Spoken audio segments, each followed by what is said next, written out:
Hello, everyone, and welcome to another episode of Timeout with Derek and Joe. For Joe Azzalina, I'm Derek Ano. Thank you for taking time out of your day to spend some time with us.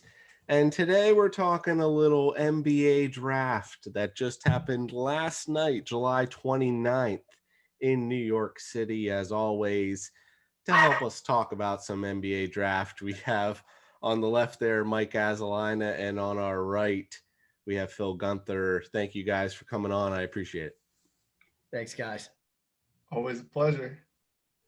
So, first, let's talk about the top guys individually, and then the rest we're kind of gonna go as we go here. But obviously, with the first round pick or first overall pick was the Detroit Pistons, and they chose Cade Cunningham, point guard out of Oklahoma State.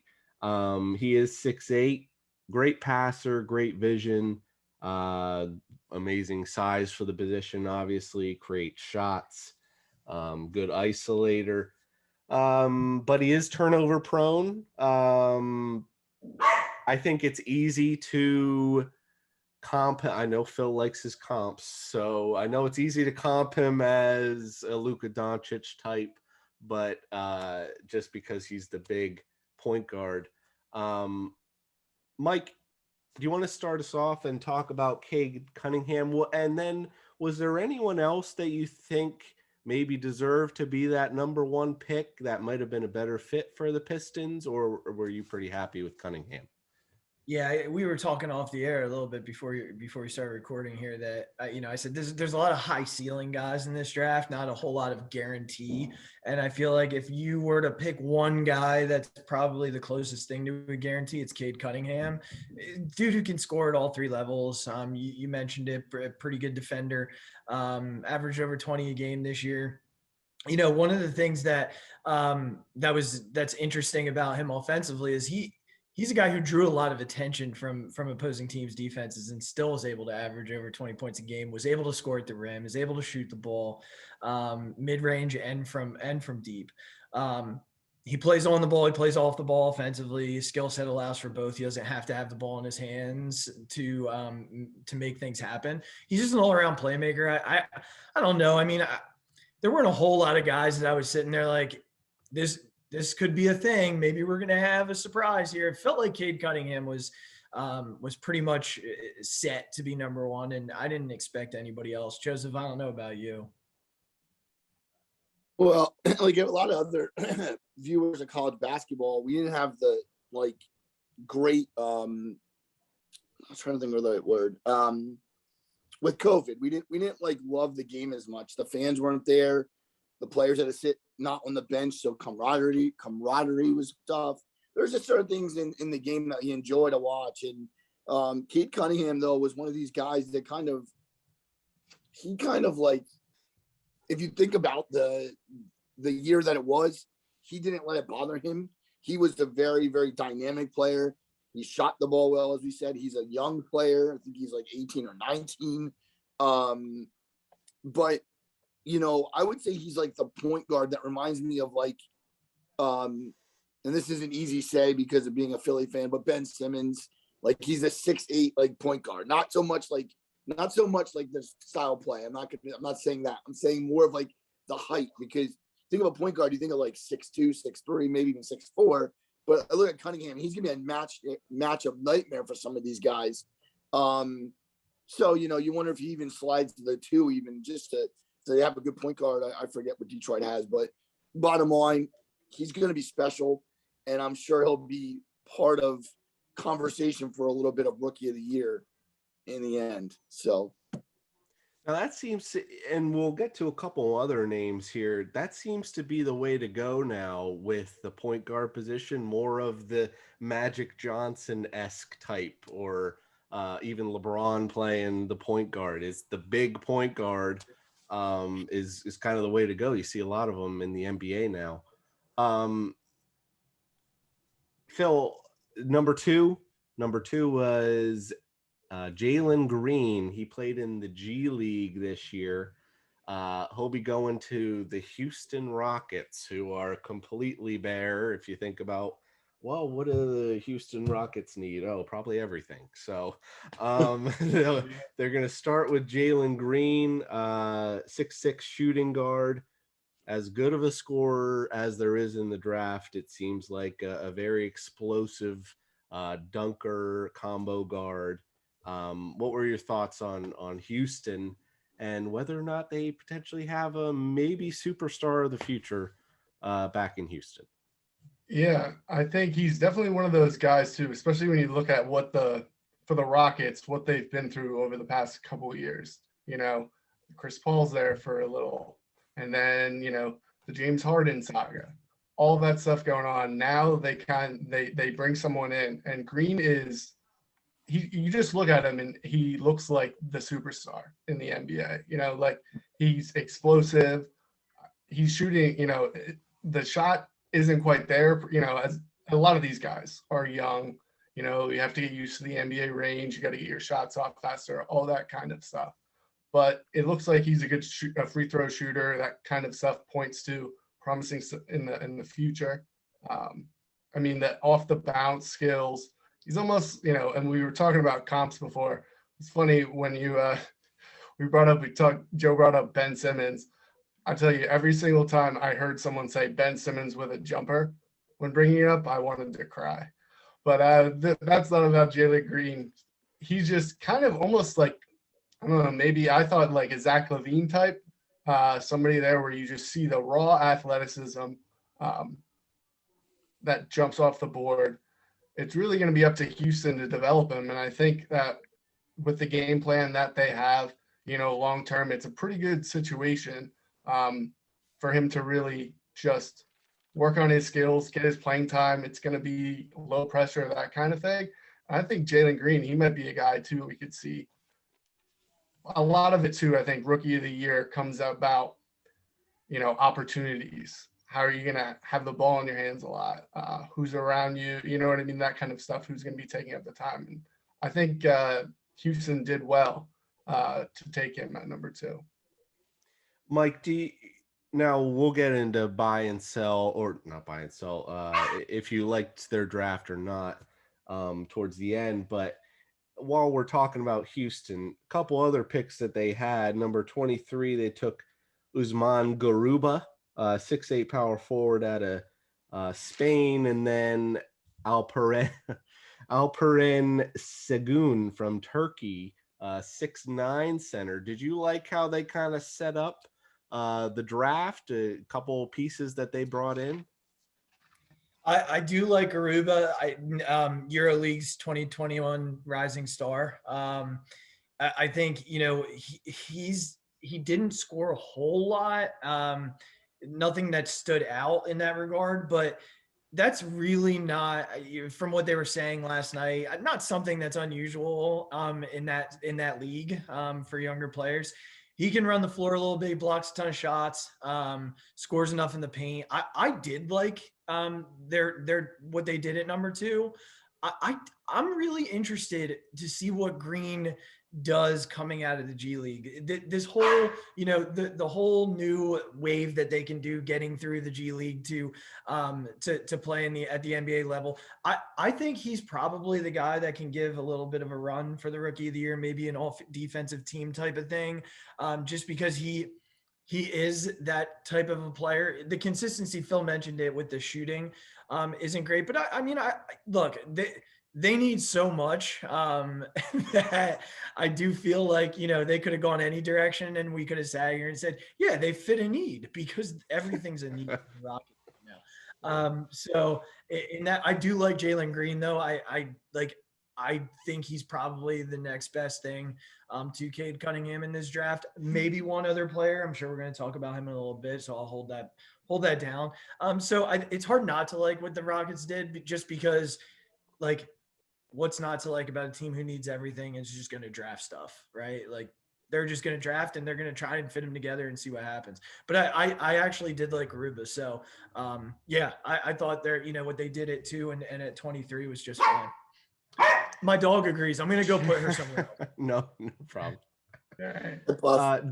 Joe, number 3 pick was for the Cleveland Cavaliers, Evan Mobley out of USC. Power forwards, probably a center, but very skinny center. He is 7 foot, only 215. So you look at Evan Mobley, played at USC last year, 7'4" wingspan, very fluid athlete. Going to be able to guard multiple positions, very elite defensively, talented scorer underneath, but not the greatest shooter. Obviously, I mentioned he needs to gain a little weight. He needs to become more physical. I thought of like a Chris Bosh type player. Yeah. If he can get a little bit more of a shot. You were able to see Evan Mobley in the March Madness a little bit. What were your thoughts on Evan Mobley and where he fits in with the Cavaliers? Well, number one, we said he's 7 foot 215. He's very agile for that. He moves well. He's gonna be more to the basket. He's not like a big time shooter or anything. But I'll tell you, when I saw it last night, watching the beginning of the draft, I can't believe that his father is Katima Mobley. I was watching it, and the reason I said that is because I recognized his face right away. When I was younger, and Phil and Michael and Derek probably all remember, but he went to the University of Rhode Island. He was a good left-handed shooter. And I was like, and he played in the NBA. He might have actually played in the Rockets at one time. Was he on the team with them? Sorry, not to cut you off. No, Were they fine. around at Rhode Island around the same time, or is he a little older? You cut off for a minute. You said, let's say that again? Yeah, I was him and Lamar Odom playing basketball in Rhode Yes. Island. They played Not together. And that was, and I didn't think about Odom last night, but I'm like, holy crap. Then I thought about the last name. I'm like, it's his son. And we never, we talked about him a lot in our college basketball shows. The kid was phenomenal this year, but he's got my point of me saying about Katina Mobley is that he's got a pedigree. He's coming from a basketball family, and the kid's been around the game his whole life. It's not going to stop. I'm sure Dad's a big part of his life, as he was there last night. And the Cavs seem to they can rebuild. They're going to end up bringing players in, I'm sure. He's going to be a part of that. He's going to be a part of this young group, and I'll follow him. I hope he does well, and I just think that there's the NBA has gotten to be a very guard center heavy league, and you know what? Good for him, because I think he'll thrive. I think it'll be interesting to watch. Mike, I know when you think of the players that Cleveland has, one of the very few is Jared Allen, who came over from Brooklyn. I wonder if you think is Evan Mobley just too talented that they say we just don't want to pass him up? But are they don't we think they're kind of similar players or so? Are they going to be able to coexist? You totally read my mind. That was my one complaint about this pick, and I was hoping you kind of turned to me, because I don't know how they fit. I mean, this kind of reminds me of when the Sixers drafted Jahlil Okafor, and already had the bigs. Like Right. it was such. But like NBA is all about this whole best player available. You don't always draft for fit. You just take the most talented guy there. This is a dude who plays a little bit of a stretch. He does shoot the ball well, has good touch. It'll be interesting to see if it translates to the NBA distances. But I mean, look, first of all, they'd have to bring Allen back. Maybe maybe he won't be back. And they're just going to start to try and rebuild this thing around Mobley and some other young pieces. I know Sexton's still there, but like, he might not be. It sounds like they're trying to get rid of him. Don't know that they really want him there. It was baffling to me, but it did remind me of what the Sixers tried to do a few years back when they drafted Okafor, and they still had Noel, and Embiid it was a whole weird dynamic. But yeah, I don't see them playing together. So I do think Allen's probably on the way out, maybe for some assets, because he is a really talented defender who can score at the rim. But Mobley's probably a more well-rounded player, and will continue to be that, and probably grow into something a little more well-versed than just what Allen does. I just found it so interesting that they had Allen, they drafted Mobley, and I just looked it up, not 2 years ago, they already had a good point guard in Sexton, and then they drafted Darius Garland, who is a kind of similar player. Now I think Sexton kind of plays off ball now, so I'd be interested to wonder how Garland, Sexton, if he's still there, Okoro from last year. I know he was drafted pretty early. How they come together. Uh, so Phil, we'll move on to the number 4 pick. That was the Toronto Raptors who drafted Scotty Barnes, small forward out of Florida State. Huge for his position. He is a small forward. Can guard 1 through 5, supposedly a good passing, playmaking ability for his 6'9" size, so he can get that rebound, run the fast break, and dish off to everyone. Does need to polish his handle a little bit to be a point forward and work on his shooting. Again, another name that people bring up, Ben Simmons, maybe if he can develop his shot, exactly as you said, Phil. Uh, so you think of Toronto, they have probably going to be losing Kyle Lowry, you'd have to say, but Siakam is still there. And they just made the Van Fleet. They gave a nice contract too. So there are pieces, and they were atop of the East for so long, and then last year just kind of settled near the bottom. So what do we think about Scotty Barnes coming to Toronto? Yeah, I think Scotty Barnes, maybe as far as how things played out last night, might have been like the first kind of true shock to everyone. Just as far as at least maybe people, not I wouldn't say as far as shock, but it wasn't exactly what we predicted. Right, yeah. And then I looked at it a little bit more, and I was like, oh, the Raptors, as you said, they got Siakam. Siakam, his game is very similar, I think, or at least in the mold of what we've got. And I just kind of like harken back a little bit to Scotty Barnes. Well, I'll focus on him a little more as the player. But initially, my first introduction to him was when he picked going to Florida State over Duke.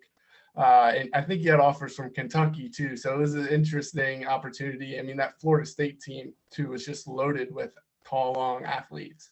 And I think that's kind of how the Raptors are really, that must have been what they want to see with their future. You know, that OG Anunoby, Siakam, they've got long guys. I mean, we saw what the Bucks did in the playoffs, just throwing, long defenders at guards and just being able to switch on wings, that kind of stuff. I think really his on-ball, off-ball defense is going to be his calling card through there. And it also, as much as I saw him in the Siakam mode, and we obviously didn't talk about this, but they were heavily involved in the Ben Simmons talks and that kind of stuff. So I wonder if they kind of saw him as say, hey, we're losing Lowry, we've got Siakam. They might not be too far away from a move where they might shake things up. And if they do decide to trade Siakam, or, he's just a guy that you can kind of fill in and take that role. He's a pretty good passer too. Almost like a little Draymond Green just because of the height, that kind of thing. Is a skilled big man who can just really cover all positions. So I thought it was a little surprising through there, but then the fact that it's the Raptors, it started to make a little bit more sense. They built that defensive, sharing the basketball kind of identity. Joe, being a Duke boy, of course, I'm sure you got to see some Florida State this year. If you look at the stats, it's a little odd. He only averaged 10 points a game. He was actually third on the team. MJ Walker and Raekwon Gray both averaged more than he did. But it was always kind of said, I remember talking about it, he was the most talented and definitely was going to be the highest drafted. Did you get to see any of Scotty Barnes? What were your thoughts on him? Well, like Phil said it, for Leonard Hamilton in Florida State as a head coach, he's recruited guys that are just athletes. I mean, yeah, Coach K can do it, and so can half of the ACC maybe. But you said MJ Walker is a great scorer. Raekwon Gray was picked later in the draft, and it escapes me to who he went to, but he was picked. listen, Scotty Barnes is really athletic, and he doesn't have to score to be good. He's going to rebound. He's going to pass well. He's going to block shots. He stands at 6'9". Another guy that's going to have a very easy time, I think, adjusting to the NBA because of his height and, like Phil was talking about, the wingspan. A really good pick for the Raptors. I'm not going to lie, though. I thought the next guy was going to go 4. And in fact, I thought he was going to go 3. I mean, I loved him in college. We'll get to him, but I'm just saying Barnes really did good for himself at 4. And I guess there's no separation between 4 and 5, maybe a little bragging rights. But and I know there's some money involved, of course, but it's just interesting because right away you see the first 5, it was a guard dominated draft except for the center, right? The only guy that was Mobley was the one that broke it up. It just shows you what the NBA coaches and general managers covet, and that's shooting, and that's handling the ball. And again, good job though. Barnes is a really good player, and you know what? The fans of Toronto are going to embrace him because he's the type of guy that is going to play hard too. And by the way, Raekwon Gray, he went in the second round to the Brooklyn Nets. And so lastly, before we kind of delve out a little further here, we'll talk about the number 5 pick, as has been hinted at by pretty much everyone. That is the Orlando Magic, who took Jalen Suggs from Gonzaga. They say shooting guard, can be a point guard. I know. I think he's kind of that combo. Now you think of Orlando. They have Jonathan Isaac there, very good talent. They traded away Vucevic, so they don't really have a top player right now. Maybe that could be Jalen Suggs. Who knows what's going on with Markelle Fultz? I know he got injured towards the end of the year. So Mike, Jalen Suggs going to Orlando. What I got very competitive. I've heard the quotes already. I think he said before the draft, like, those who don't pick me are gonna, although everyone kind of says that, are gonna regret it. So Jalen Suggs, did you think he should have gone higher, or what are your thoughts on where he fits in there in Orlando? Yeah, I love Jalen Suggs, man. I'm such a fan of his, and not just from the tournament perspective. I know we all kind of fell in love with Jalen Suggs through the tournament, but this is a kid who played 4 years under one of the best college coaches out there. Mark Few had really coached him up from the time he was a freshman until this year.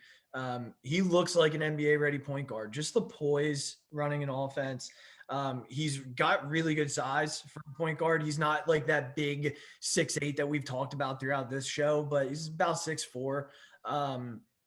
Handles the ball well, likes to play defense. I mean, that dude guards everyone hard. Like he is a defensive bulldog. Can shoot it, good decision maker, passes well. So it'll be interesting to see where he fits, because they have a nice little group already. You already mentioned Jonathan Isaac, who I love. But Cole Anthony's on this roster. Dwayne Bacon played really well down the stretch last year for them. I think he slides right in, and they do have Wendell Carter Jr., who's not far removed from being a top pick himself in the draft. Coming from Duke, I think he was taken by the Bulls originally, if I'm not mistaken. Yep. Yeah, right. Yes. So I like this for them. He was the guy I was alluding to earlier. I think he's going to be sneaky good and be in that conversation for Rookie of the Year when we're talking about this, next June. I like him a lot, and I like his fit there. It's going to be interesting to see if they do kind of slide him to a 2, just because Cole Anthony seems to be a true one. But I don't know what the heck they're going to do with Markelle Fultz. Like, probably just like, Yeah. Jalen Suggs to me. I think this is a place where the Raptors did go with what works for them with fit, because Van Vliet, he's going to play the 1 more than likely now that Lowry's looks like to be on the way out. So maybe they didn't like the fit with he and Suggs together, because they sure didn't really like to have Lowry and Van Vliet on the floor a lot together. So I'm a fan, and I think he fits well. So let's just run real quick through 6 through 10 then. Oklahoma City, actually one of the slew of picks that they have over the coming years in the first round. Josh Giddey out of Australia, another one kind of combo, point guard, shooting guard.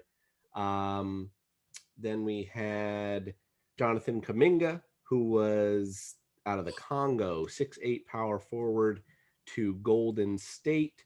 Franz Wagner was drafted 8th by Orlando, 6'9" small forward. Number 9 was Davion Mitchell to the Sacramento Kings, a 6'2" point guard out of Baylor. And then number 10 was Zaire Williams, who went to New Orleans, a shooting guard. Phil, you have first crack. Any of those guys you want to talk about a little bit further? Well, honestly, I think the biggest thing that I kind of looking at this was the Warriors pick of Kuminga. I was, they were a lot of the talk of the offseason about adding to the Curry, to Draymond Green, get Klay Thompson back, or a win now team. Kuminga is interesting as a player. I mean, he's super athletic. Like, he's in that mold almost of I don't know, maybe like a Luol Deng type. I don't think he has the shot. He's really raw, probably one of the most raw prospects in the draft.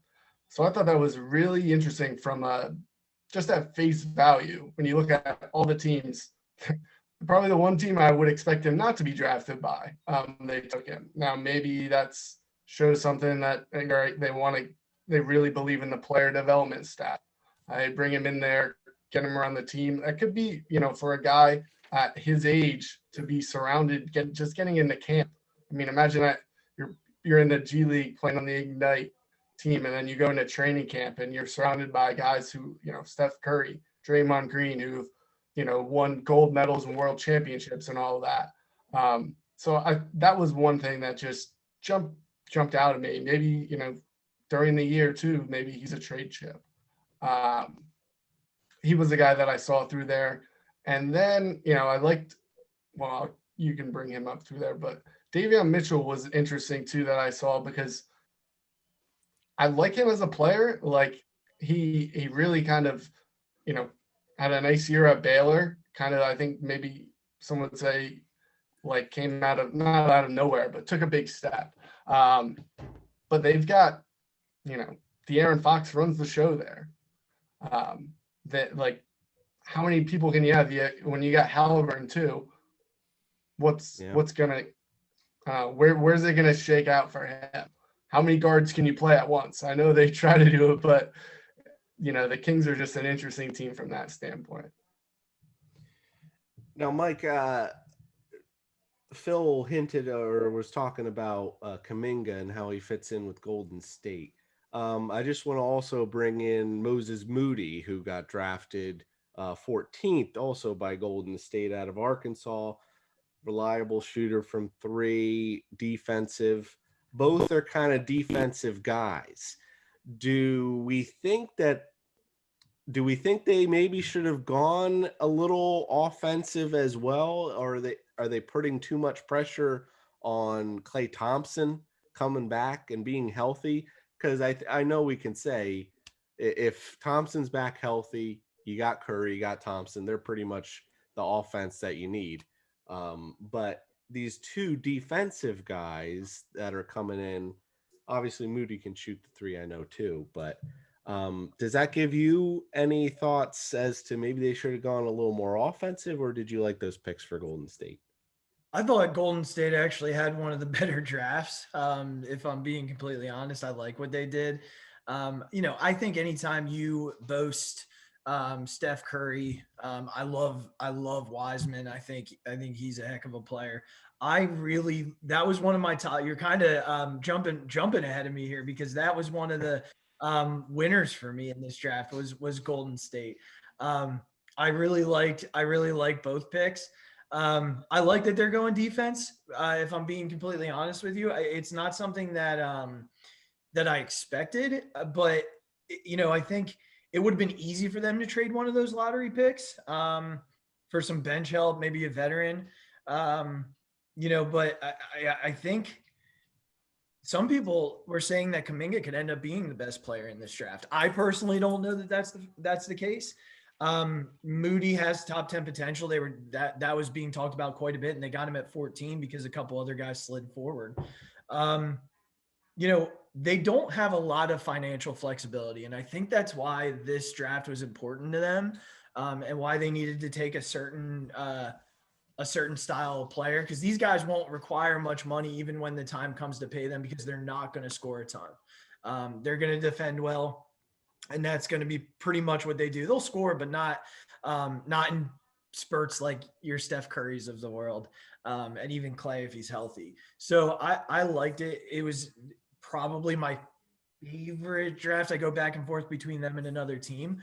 But I think what they did here, Moody sliding to them was a gift. And Kuminga is ultra talented and could be a big difference maker for them right away. Joe, of those guys, a couple of those guys we haven't talked about yet. Josh Giddey went to Oklahoma City. Franz Wagner, Orlando. I want to correct myself. Zaire Williams went to Memphis. His rights were traded to Memphis. Either of those guys you want to talk about? Well, I will talk about one of those guys, but the one thing I also want to say is when Phil and Mike both talked about Kuminga, he was the number 4 recruit in the ESPN Top 100. I wanted to mention that because I didn't even know that until last night, and it was interesting to hear. So I want to throw that out. Let's go with do we say Giddey? Well, you know what's funny about Giddey? Like, I know nothing about the guy. I watched the highlights last night, and I could tell he's a big guy. He is 6'8". I always say this, and I don't mean to be prejudiced or biased at all. I have a real hard time unless you're a Luka Doncic or unless you're somebody that really, really comes on the court and plays hard in the U.S. basketball and the NBA. Show me something, because you got drafted number 6. Are you going to be the latest bust? Because the foreign players tend to do that. And Giddey proved me wrong, because I'm just going to go out there and say that he might be the draft bust. So I'm going to be negative on this one. Okay. There was a lot of doubt on Doncic during the draft, though, too. I mean, That's true. I remember that. That's a good point. I think, what was he? Did he go 4th then that year? But still, they were like, oh, does he have the speed and that kind of thing? And look at Pennsylvania now. Yeah. And Javion Mitchell, 3-time Defensive Player of the Year, he'll be like the glove. He'll be like Gary Payton. He'll be a beast. So, And I'll mention about Wagner. I thought that was a little too high for Wagner. I like his game. I don't like him as a top 10 pick. 6'9", small forward, high basketball IQ. His brother's in defensively. The NBA, right? Yeah, and he's probably going to be better than his brother. But good playmaker. Another guy who can handle the ball. For his size, 6'9", but he's not a great athlete, not amazing from 3. I wrote down they mentioned a Kyle Anderson type, which is not a player I want out of a top 10, but yeah, that's a good point. So let's move on here to 11 through 15 is where you start to get into some names that you still recognize. You got James Bouknight from going to Charlotte, Joshua Primo from Alabama going to San Antonio, Chris Duarte, senior from Oregon, went to Indianapolis. We mentioned Moses Moody at 14th, and Corey Kispert, who went 15th to Washington. Mike, this is where we'll dive into the stuff a little bit outside of the draft, but still had to do with the draft. Russell Westbrook ended up going to the Los Angeles Lakers. Washington ended up getting sent back Harold Kuzma and Caldwell Pope, as well as I believe there was a pick in the draft. Ended up with number 22. 22 was Isaiah Jackson, who also ended up going there. What let's talk about Washington first. With what they're doing now, obviously it sounds like Beal is going nowhere. He was in talks to go plenty of places. Bring in Corey Kispert. They also brought in I lost his name, Isaiah Todd, who was a second rounder, playing the G League this year, as well as Harrell, Kuzma, Caldwell Pope. Do you like what Washington did there? Bringing in all those players, getting rid of the ball dominant Westbrook. Now focus can kind of be on Bradley Beal. Yeah, I actually loved what they did last night. It was another one of my favorite draft nights.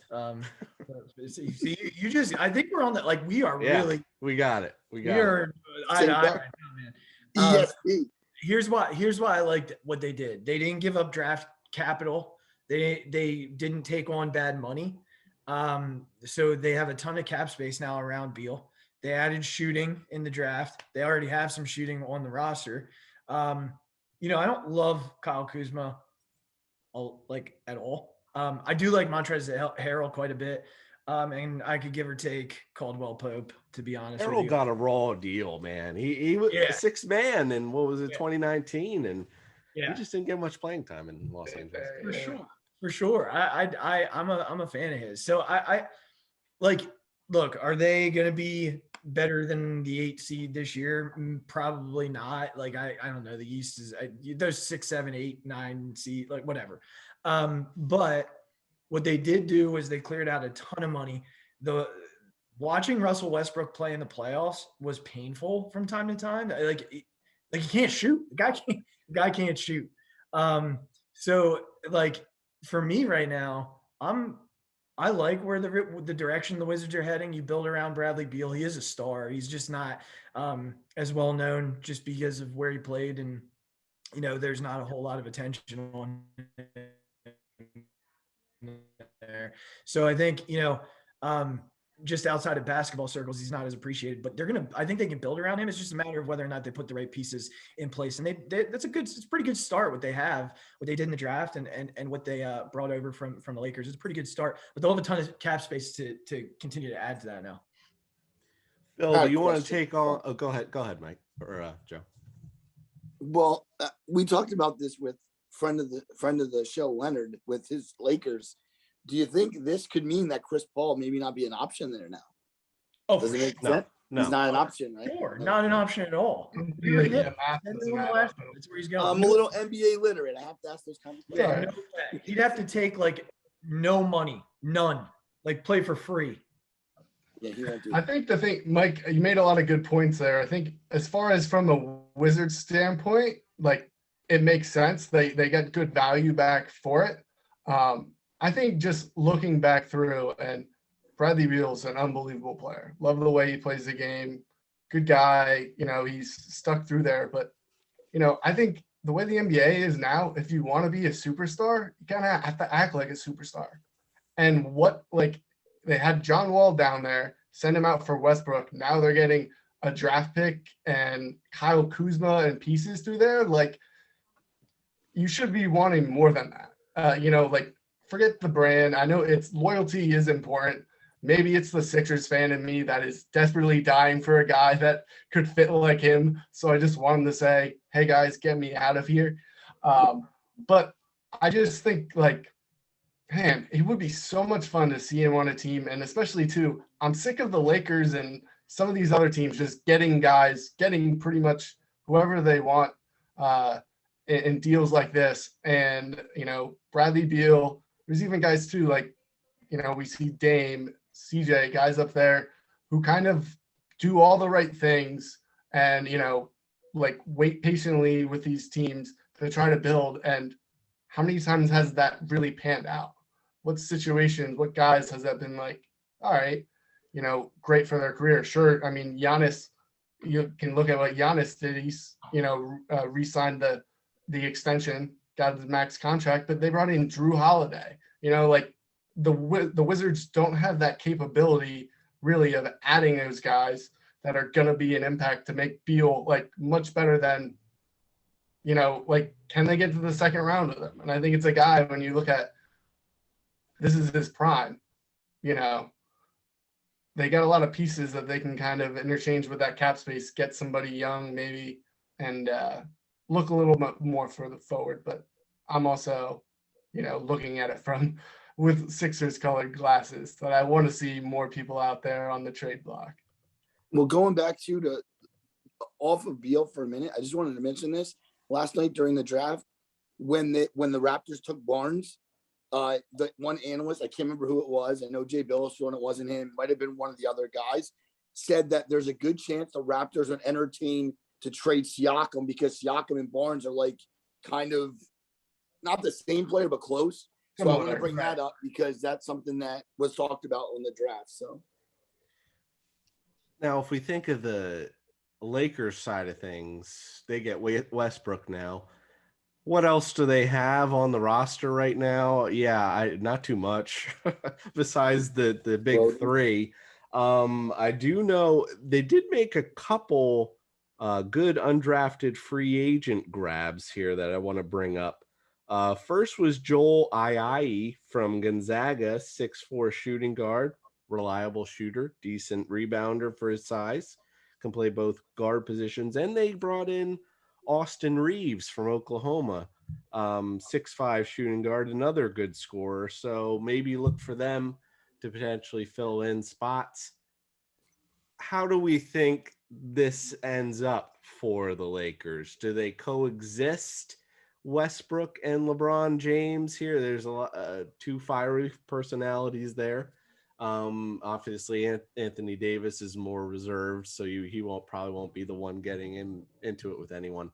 But when you think of the Nets, Durant reserved, Harden little outspoken, but for the most part doesn't say much. Whereas they're a little too larger personalities there, Mike. What are your thoughts on how they're going to coexist? What else would you like to see brought in to make the team a little more well-rounded, since obviously they don't really have enough bodies right now? Yeah, well, I joked last night. I sent my buddy a message after I said I just need to be a fly on the wall of those practices, because those two are going to go at each other. I mean, just the back and forth that they're going to have with their intensity is going to be hilarious. Like, just hilarious. Honestly, they're in need of some shooting. Like, they need shooting badly. Like, badly. I don't know how they're going to get it. I don't know where it's going to come from. I don't know what cap space they're going to do it with. LeBron has ways of like pulling dudes in who you just don't think are going to come and play with them because of the money. So like he'll find guys that'll come and play, but they like, I will tell you right now, shooting, they need shooting, because LeBron not consistent enough as a shooter. Russell Westbrook cannot shoot. The best shooter of the big three is probably Anthony Davis, just from a catch and shoot perspective. Like obviously LeBron can create. Westbrook gets to the free throw line a ton. But you know, shooting and more shooting, and probably a little bit of defense on the perimeter wouldn't hurt them either. You know, LeBron's a good defender. He doesn't defend for full games anymore, just because he has to save his body a little bit.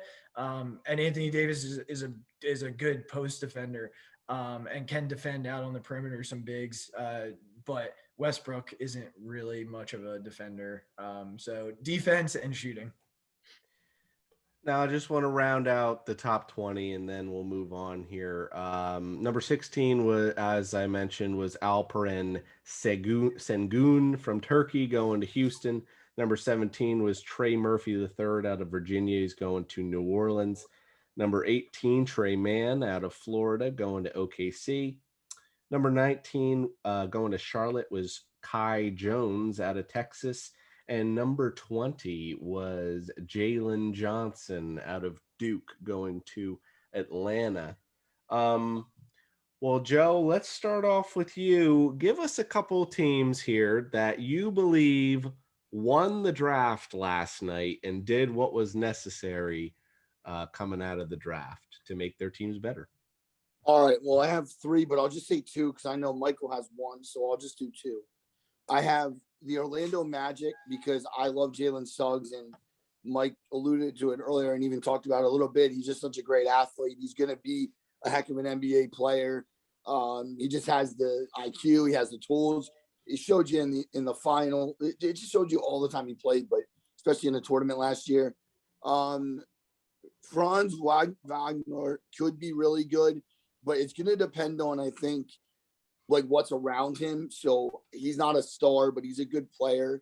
He kind of reminds me a little bit of for a comp. I don't know if this is going to be a reach, but Mason Plumlee a little bit, maybe like size wise and even to the basket. Then also Jason Preston. A lot of people don't know he's from Ohio, 6'4" point guard, taking that 33. So, not great, but I like those two picks. And I think to me, Orlando was a winner. I got to go with New Orleans. Zaire Williams. Well, they drafted him, but then I think they traded him, right? He went to Memphis, like you said. So I actually wrote Correct. that down wrong, but yeah, it was a good idea at number 10. Herbert Jones, though, in Alabama, I mean, they had a really good year, and he was part of it. He was a really good player, small forward. Listen, Jared Butler is the reason I circled this. I love Jared Butler. What a great year he had at Baylor. One of the reasons they won the national title, him and Mitchell. So I went New Orleans and Orlando, and I also went Golden State. They're my three winners. I think Jared Butler's going to Utah. The Jazz? Yeah, he's Utah. Okay. All right. Phil, let's go on to you. Who are a couple winners you had? Well, I think a lot of the winners that, to me, I think with this draft too, with outside of, or including the four big guys at the top, there's just a lot of uncertainty. So I really liked what the Magic did, the way that they were able to get Suggs through there. And I've also got the Rockets down just because, they've got at the top, they both had really good players, but they added depth through there. You're taking more chances down the road. Both teams that really needed to get guys in there that have upside, for the future. And those were the two guys we kind of already mentioned them bringing it up. But that's what I had for winners through there. One team we didn't bring up, and I'm curious to see what you guys think are, through there. As far as losers, I was surprised with what the Knicks did. Trading both picks away. And, I think that from what I saw, too, with the protection that they got in the Hornets deal are, really strange, too. It's the future pick on it.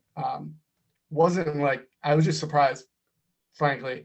And the Knicks have done a lot of stuff over the past couple of years. I know they've got new management through there, but they have an exciting playoff run. They seem like they have some kind of identity. They're starting to build as far as a program, Thibodeau being there, that kind of thing. But you have to fill it with talent. Maybe I don't know. I guess the only thing I could think of is they have future considerations, kind of just maybe you don't love someone in the draft.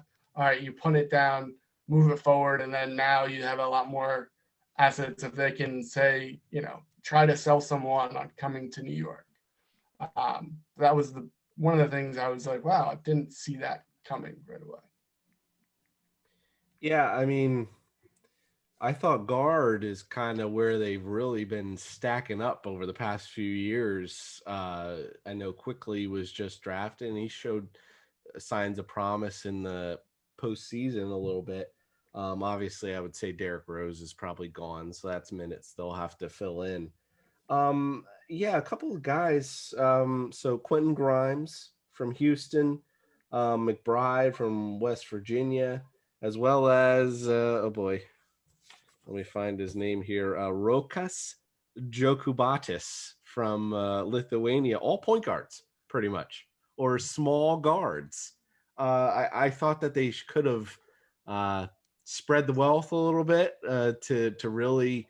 Now I know Robinson will come back. Mitchell Robinson will come back. He as at center. He's a solid talent they have.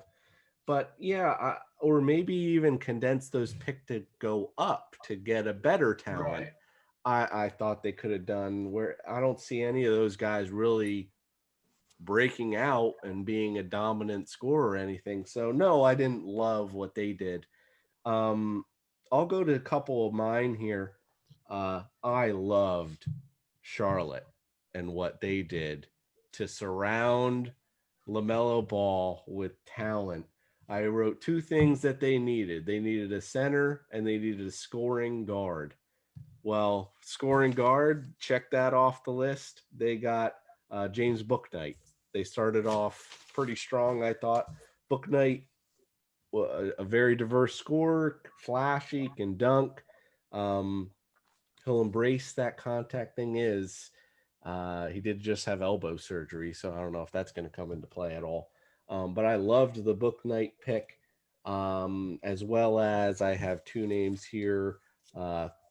JT Thor they brought in from Auburn, 6'10" power forward. He's a very fluid athlete, can run the floor, but he's very lanky, skinny again, as you see from a couple of these guys, as well as Kai Jones from Texas, another bigger guy that I really liked. 6'10" power forward, high upside, good shooting touch. I definitely thought they were good pieces to bring and build up with Ball. They have some talent there already. And then they brought in, already mentioned on the show, Mason Plumlee was just drafted to them as well at that center position. So I really liked what Charlotte did. And I liked Atlanta. Joe, I'm interested to see your thought. Well, you didn't get to see much of him, Jalen Johnson, but he's joining now Cam Reddish also in Atlanta. We got to see a bunch of Atlanta this year in the playoffs. So what were your thoughts on Jalen Johnson as a player? Oh boy. Well, first of all, I think it's tough because he was a very big recruit. I won't say Zion or even RJ Barrett, but he was pretty big. Second of all, as much as I want to sit there and say, oh, it's going to be a great Duke player in the NBA, he better get his attitude on straight because he just left. Well, And I'm sorry, like I'll be honest, like I always say this, I'm a homer, but when I don't like somebody, Mike will tell you in any sport, I'm honest, and I'll be honest again here now. Don't leave your team. Like, come on, battle. Like, Trae Young's not going to take that.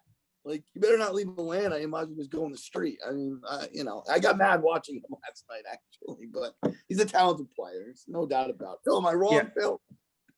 No, it's just I agree with. I mean, God, we didn't see enough of him to even tell. I don't know. I guess through me, I think like the most interesting and probably the thing with college basketball, these players too, even they come up through high school, like freshman, 8th grade, they're identified as these stars and they go through these circuits where they're training and everything through there. And oh, you go to Duke and he was the prize of their recruiting class. And then like, oh, the year you're going to Duke, there's no Cameron Crazies. Like the world is on fire. All this stuff is weird. So part of me, like, I guess it's definitely cause for concern, I'd say. And I think there was something too, like he was at IMG, I heard his senior year, and he left after played 10 games for them and left his senior year. So certainly adding that stuff up. Now I think maybe Atlanta could be a place, they have like young guys around there that did a lot this year. They've accomplished, they took a big step forward, and it'll be interesting if they could say, hey, maybe a lot of times you want veterans around, but seeing a young guy who has, Trae Young and some of these other guys on that team, Cam Reddish, the Duke connection, the brotherhood, if they can kind of, give him like the tough love or somebody kind of keep him straight to make sure he can fulfill that promise, because the NBA, you're gonna face a lot of stuff during your career, the ups and downs, and it's gonna be interesting. What did you think about? I'm curious here. We didn't really talk much about him, and I think he was before that, but Trey Murphy from Virginia. he was a guy that I kind of liked. I know going into it, there wasn't really a chance he would ever fall down near the Sixers, but I wonder what you guys think. Well, to be honest, I yeah, didn't go ahead, know. Joe. Yeah, I didn't know too much about Murphy. I knew he went to Virginia when he got drafted last night to Memphis, but he went to the Pelicans, right? He was Correct. a Pelicans pick. So, a 6'8" shooting guard. New Orleans seems to want to get look at Ingram. That's about what Ingram is. What 6'8", 6'9", good, good wing player, can score. Yeah. I mean Murphy. To me, I just think it's. I don't want to call it a safe pick, but I guess it's something that they thought they could to use at 18. I'm actually more. I had to ask this because I don't want to forget. Why did Kispert go so at 15? Don't you think maybe I was just looking at that. I thought maybe at for Primo or for Duarte, even 2 or 3 up. I thought Kispert had a really good, run in the NCAAs last year. I just thought maybe he'd go a little higher, maybe not. He won't be able to guard anybody. He's not defensive. He's a wing player, and he's not going to be able to guard any. People love. If he could, he would have been pretty darn high, I think, because then he would have been a 3-and-D wing, which everyone seems to love nowadays. Yes, but true. Phil, to answer, Trey Murphy, supposedly one of the best 3-point shooters in this draft. So when I looked at New Orleans, what did they need? I said shooting and some defense. Well, shooting, they definitely got that with Trey Murphy. And then Jones, I have, and I don't know the first name. I don't have it in front of me. What was the pick, Derek? Kai Jones? Was it Kai Jones? The Texas kid? But anyway, I know they also brought in Valanciunas in a trade with Memphis in that deal. I think that Joe was just talking about. I think that might be my last winner. Might have been New Orleans because you're building around Williamson now. You know that. So get a shooter, someone like Murphy. Someone like Steven Adams did not work too well with Williamson. I think he's too similar of a player, can't shoot much, whereas Valanciunas, he can stretch it a little bit, and a very elite athlete, kind of. Well, not elite for a center at least. But I really like what New Orleans did as well. Mike, let's get a couple of your winners here before we move on to the losers and wrap it up. Herbert Jones, guys. And sorry, guys, I stepped away for a quick minute there. I apologize. But real quickly, don't sleep on Murphy as a defender though. He will step up to a challenge defensively. I mean, he went to Virginia, which we know is a defensive school overall. I mean, they're a very defensive-minded college basketball team and program. Anyway, just, kind of going back to what we talked about before, I already mentioned a couple of my teams, Golden State being one, and another one that we had talked about after that. But the Rockets, Phil, you mentioned them as a winner for you. And I said that earlier, I feel like they couldn't lose. But here's why I like their draft. I feel like they found talent at every pick. And, sometimes you look at a draft and you say, I don't know. We've talked about that with a few guys tonight. Maybe not. We just got done doing that 2 seconds ago. And I feel like all of these guys, all of these dudes, there's talent across the board. So I do like what the Rockets did quite a bit, actually. I want to echo though what Phil said. I know we're going to talk about losers, so maybe this can be a transition. I have no freaking idea what the Knicks were doing. None. I guess when you have $50 million in cap space, you can be a little more loosey-goosey in the draft and trade some assets. I did like what they did. I thought what they did in the second round was good. I think the 3 guys they brought, especially Jericho Sims, I do like what they did in the second round. That being said, I don't understand why they traded both of those picks. I feel like you could trade one, but trading both didn't make a whole lot of sense to me. But listen, you got 50 million in cap space, and that's where a lot of their season's going to be sort of, decided. But this wasn't it for me. They were my number one. What is going on pick? I was right there with Phil. Phil, do you want to take on one or two losers that you had in this draft? Well, yeah, I brought up depends if we want to get into this part. I was thinking the Knicks through, and the losers, I mean, Ben Simmons management, does that count? I don't know, like his agent. I don't know. Through there, Sure. I think the Sixers, honestly, too, that's one of the things I was even before wanted to toss to Mike. I really want to hear what he has to say, especially too, or any of you guys for that matter. Jaden Springer, as a young guy, I think he's really interesting. So you guys probably watched a little bit more college basketball than me this year. So if anybody has thoughts on him, give me some good energy here. I need to be pumped up more that the Sixers are, things are going to be all right. Listen, I'll do it. I mean, you know me, I'm overly optimistic. I like about everything that every Philly team does until they show me that they aren't worthy of that optimism. But to me, he's a true 3-and-D guy. Like he's what they were hoping Matisse Thybulle would become, I think, is really what this is at the end of the day. Super young kid. And he's going to have to develop a little bit more. I don't think there's any doubt about that, but he's already got the solid foundation to where he needs to be. I mean, you're top 10 in assists in the SEC in your freshman year. You lead Tennessee in scoring as a freshman. I do see him as being a more of a 3-and-D guy, Phil. I didn't love the Sixers night overall. I expected more. I think not that I think that they were one of my least favorite parts of the draft. I just, as a fan, it bothered me a little bit. But yeah, I'll talk you into him. We'll continue probably to have this conversation, you and I, off air. But I think there were people who were happy about it. There were people who were confused about it, as with most picks once you get into the 20s.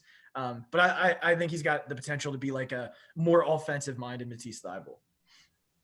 And you wonder too. I was thinking about that. You wonder too if they trade Thybulle with Simmons, and you could have Springer step up and be Thybulle. I don't think you're trading Maxey. I don't want to do that, but that could be the possibility of that. Is sometimes you get a player, you draft a player because you think the other guy's a little bit more expendable. I guess we'll see. But Springer, Jay Billis was raving about him. Jay Billis is all about him, and Jay Billis watches, as you guys know, watches a lot of college basketball, and he's very good at what he does. And he said he's going to score, he's going to play defense, and he's going to be, in the end, a pretty good player in the NBA. So, good pick by the Sixers.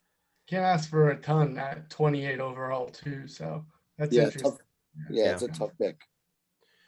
Joe, do you want to jump into your one or two losers you got? Well, I did put Oklahoma City down, but I guess I'm going to give Giddey a chance. But I still think I questioned him. I wrote a loser. I mean, not a loser, but I did put an X next to them. Yeah, I don't know. I'm not buying them. I just feel like if it was buy or sell, I'd sell them to the freaking farm. But I just I thought him and Trey Mann. Yeah, I thought they were kind of like similar players, and then you also got Gilgeous-Alexander there too. So I thought they could have hit up but that's, as we've talked earlier, that's me thinking hit the positions that you need rather than maybe they just went who they thought was best available. But yeah, anyway, go ahead. My other one's San Antonio. I just didn't love Primo. I know he's good, but I'm telling you, if I'm not taking Kispert there, I'm taking Moses Moody. I think he should have been a little higher than what he was. And Joe Westcamp is good, I know, but 41, I guess at that time you got to pick the best available. Maybe that's why they did it. But in Iowa, and Derek, we forgot to mention, Luka Garza was drafted. That was one of our guys we used to talk about. Oh, Luka don't Garza. worry. I was gonna talk about Detroit here in just a bit as my losers. Real quickly, Derek, I just want to tag go ahead. Joseph. I 100% agree. I had them written down as my second team. And the reason is sometimes I think for as well run of a franchise as they are, sometimes I think they just like overthink themselves. They outsmart themselves. They try and be too smart. This is a dude who was ranked like 27th, I believe, coming out. And they took him at 12. Like, It's a whoa, reach. It's a big reach. that's a reach. Like in Yeah. the NBA, that's really reaching. So I don't know, but Popovich is Popovich, and he'll probably turn into an all-star, and we'll all feel dumb for saying it. So Great minds think alike, as Mr. H used to say, though. He gets Team USA back on track. We need to get that gold. Spain and France. But yeah, Joe, I actually put Detroit, believe it or not. Obviously Cunningham, that was the easy pick. But after that, Isaiah Livers, he was a talent, but I mean, he seems to, I believe I read he also got injured in high school too, so he may be a little injury prone. You're bringing in Luka Garza. Yeah, I think he's not going to be fast enough for the NBA. He's not going to be able to, even down on the block. I don't think he's going to be able to guard anybody. But another team, yeah, and I had OKC because I thought they could have went different avenues rather than all the point guard position, pretty much. But I think for the most part, we just about covered it. But we will finish off here. Let's start off with Phil. Who is your rookie of the year pick for next year? Jalen Green, I'm thinking. Okay. Just the situation in there. He's really young, though. I don't know. It's tough. Maybe, it doesn't always get to that. But he's just fun. He's a fun dude to watch. I don't know. I just kind of, the more I looked at through him, I was just like, he's my guy. What do you think, Joe? Well, I said it before. I am kind of defensive-minded person, and I'm going to go with Davion Mitchell from Baylor. I just think he's going to be, he is in the top 10. The Kings have a good team. I wouldn't even be so sure if Buddy Hield's a King by the end of the season, because I did hear that he was being talked about in trade, so you got to watch that one. But yeah, I think Davion Mitchell is going to have a really good start to his career, and I guess he could be my rookie of the year. Mike? Let's have some fun, guys. Let's have some fun. Please go with kids. Sure. You know how I do. You know how I do these things. Just this isn't really that much of a stretch. Jalen Suggs for me. I think Jalen. I think it's cool that none of us have picked Kate Cunningham. That's the best part of this. Jalen, unless Derek's good, I don't know. But no. Jalen Suggs, I feel like you're stepping into a team where you're going to get the keys to the car pretty quickly. He loves the big moments. He doesn't shy away from that sort of hype. And he's we talked a little bit about like the G League, and Jalen Green would probably be my next pick, Phil, because he's had that. But I feel like when I look at Jalen Suggs, he feels like the most NBA ready guy. I think he's going to step in, and it's going to look like he belongs faster than some of these other guys. And like I said, he's going to get the keys right away, and I think he drives the car a little bit further. I think he'll have Orlando in the conversation this year. They're a very defensive heavy team, but I think he's going to spark them quite a bit. Well, yeah, I can't go with Cade Cunningham. That's too easy. Although amongst the best rookies, do not be shocked if you see a lot of these second rounders actually become some of the best rookies, because there was a lot of talent out there, like Mike said earlier. I maybe just because I really like the fit and I foresee Monk leaving Charlotte, I'll say James Bouknight. Because and that gives Charlotte 2 rookie of the years in a row. He can score too. I think he's going to be a great scorer on that team, and he's going to fit very well with LaMelo Ball. And I think look out for Charlotte this year. They're going to be very fun to watch. I really like their draft. I like what they're doing there. But give me James Bouknight, although I think all of us can kind of say that Cade Cunningham is probably the favorite. But look out for those other names. It's more fun to bring those out. But I think that'll do it. That was our NBA Draft 2021 recap. We appreciate both of our buddies coming on here, Mike Azzalina, Phil Gunther. Thank you both for coming on the show. Thanks, guys. Thank you. Joe, final thoughts from you, sir?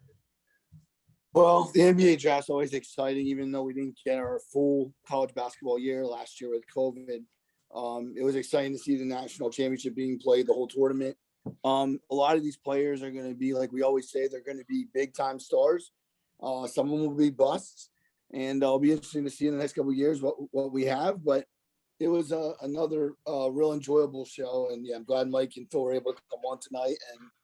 And we just good time. Wrap it up. Well, everyone, you know the drill. Don't forget, subscribe on YouTube and like the video. We're out there on all podcast platforms, as well as our Facebook group, Twitter, and email timeoutderekandjoe@gmail.com. As always, everyone, thank you for taking time out of your day to spend some time with us. Stay safe and take care.